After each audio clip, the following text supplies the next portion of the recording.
गांव के बाहर एक छोटी सी झोपड़ी में रहते थे घीसू और माधव। बाप बेटा दोनों ही आलसी और कामचोर। जब भूख लगती तो काम करते, नहीं तो दिन भर पेड़ के नीचे बैठकर गप्पे मारते रहते। 20 साल से इसी तरह जी रहे थे दोनों। गरीबी ने उन्हें इतना कठोर बना दिया था कि अब किसी चीज का एहसास ही नहीं रहा था। माधव की पत्नी बुधिया थी, गर्भवती थी और आज उसकी तबीयत बहुत खराब थी। प्रसव की पीड़ा से कराह रही थी। झोपड़ी के अंदर से उसकी आवाजें आ रही थीं। लेकिन घीसू और माधव बाहर आग के पास बैठे आलू भून रहे थे। ठंडी हवा चल रही थी और आग की लपटों में उनके चेहरे चमक रहे थे। अरे माधव, ये आलू कितने मजेदार लग रहे, घीसू ने कहा।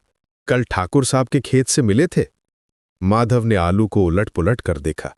हाँ बाबूजी, बड़े दिनों बाद पेट भर खाना मिला है। कई दिनों से तो सिर्फ पानी पीकर ही गुजारा कर रहे थे। अंदर से बुधिया की चीखें आ रही थी। हाँ, कोई तो मदद करो, मैं मर जाऊंगी। लेकिन दोनों बाप बेटे को जैसे कुछ सुनाई नहीं दे रहा था। वे अपने आलूओं में मगन थे। भूख ने उनकी सारी संवेदनाओं को मार दिया था।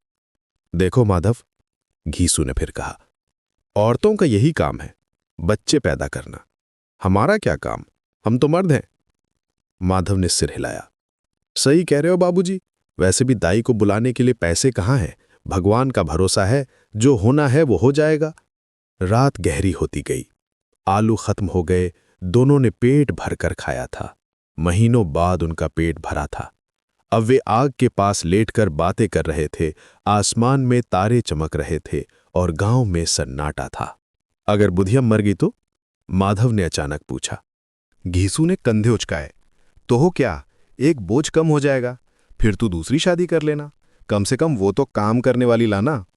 लेकिन कफन के लिए पैसे कहाँ से लाएंगे? अरे यार, वो तो देखा जाएगा, कोई ना कोई रास्ता निकल ही आएगा। गांव वाले दया करेंगे। सुबह हुई तो अंदर से कोई आवाज नहीं आ रही थी। माधव ने झांक कर देखा। बुधिया मर चुकी थी। नवजात बच्चा भी साथ ही चल बसा था। दोनों की लाशें ठंडी पड़ी हुई थीं। बाबूजी, बुधिया चल बसी है, माधव ने बताया। घीसू ने आंखें मली। अच्छा हुआ, भगवान ने उसे कष्ट से मुक्ति दिला दी। अब उसे भूखे पेट सोना नहीं पड़ेगा। अब समस्या थी कफन की। बिना कफन के तो दाह संस्कार नहीं हो सकता था। गांव वाले क्या कहेंगे? समाज में इज्जत का सवाल था। दोनों गांव में घूमने निकले। लोगों से पैसे मांगने लगे।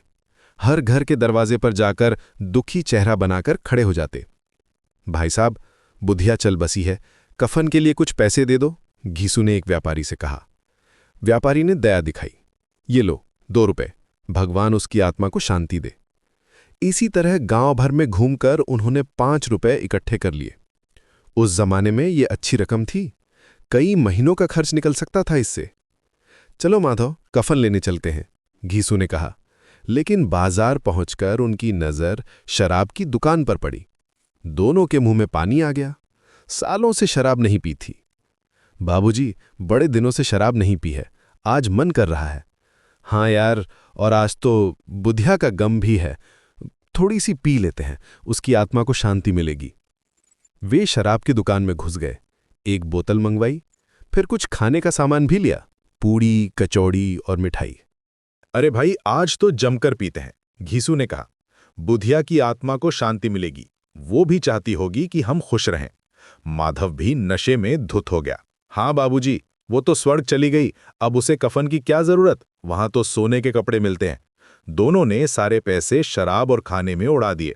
जब होश आया तो शाम हो चुकी थी, पैसे खत्म हो गए थे। दुकानदार ने उन्हें बाहर निकाल दिया था। अब क्या करें, माधव ने पूछा। कुछ नहीं, चलकर बुधिया को यूं ही दफना देते हैं, भगवान माफ कर देगा। वैसे भी कफन तो सिर्फ दिखावा है। वे घर वापस आए। बुधिया की लाश अभी भी वहीं पड़ी थी। गांव वालों ने पूछा तो कह दिया कि कफन लेने गए थे, लेकिन दुकान बंद थी। रात में चुपचाप उन्होंने बुधिया को दफना दिया, बिना कफन के। अंधेरे में कोई देख भी नहीं सकता था। अगले दिन जब गांव वालों को पता चला तो सबने उन्हें कोसा। कैसे निर्दयी हो तुम लोग, अपनी बहू को बिना कफन के दफना दिया। लेकिन घीसू और माधव को कोई शर्म नहीं आई। वे कहते रहे, भगवान की मर्जी थी, हमारा क्या वश, पैसे नहीं थे तो क्या करते।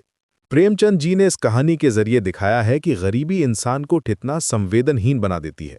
जब इंसान 20 साल तक भूखा रहता है तो उसकी सारी भावनाएं मर जाती हैं।